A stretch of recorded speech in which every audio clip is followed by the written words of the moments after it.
Let's talk about the way in which Xyte can be a complementary product and provide additional understanding and insight into why some of the research techniques and tools that we've all been using for years exhibit some of the things that they exhibit. Let's take one of the things that happens a lot, and now we're getting political campaigns, so you'll see it a lot more, the dial thing. Let me tell you, as I'm watching a piece of copy, what I like, what I don't like, and turn that dial as things happen. We did a study in the yogurt category with well-known brands, and determined we were looking at a set of different advertising. And in one of the pieces of advertising, there was a celebrity. And the celebrity has a particular perspective on the way in which they communicate.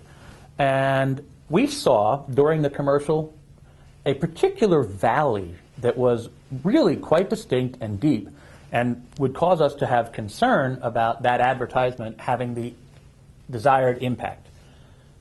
But that's all you would know. You would be done. You would say, oh, I'm going to pull that commercial, I'm going to not have that celebrity. But why? What was it about that people didn't like? Go a little deeper. Right? Go under what we understand today to the humans. And you can now look at it and say, all right, you know what? That dip was driven by these kinds of profiles, and guess what? Those kinds of profiles don't appreciate sarcastic humor, which is exactly the kind of thing that this particular celebrity was exhibiting during that commercial. Therefore, I now know why it didn't work. That's something fundamentally new and different to the marketing arsenal here, as we begin to truly understand and be able to peel apart the why. And now, guess what?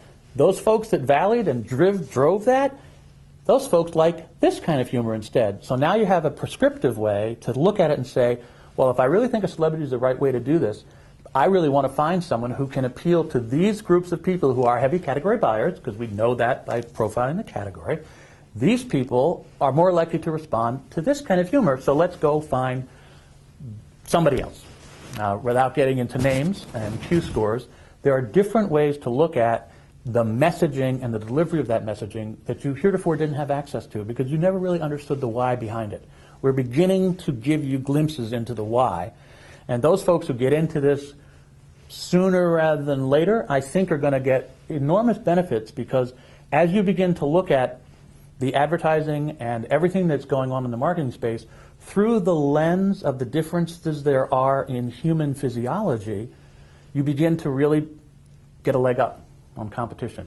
You begin to say, you know, if I go down this path and I'm one of the first ones to get there, I'm going to have copy, messaging, advertising that works better than my competition. They're going to be baffled as to why.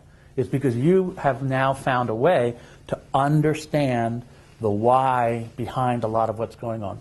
My career, I've dealt with a lot of behavioral data. I've dealt with, I used to be a product manager at InfoScan back in the 90s.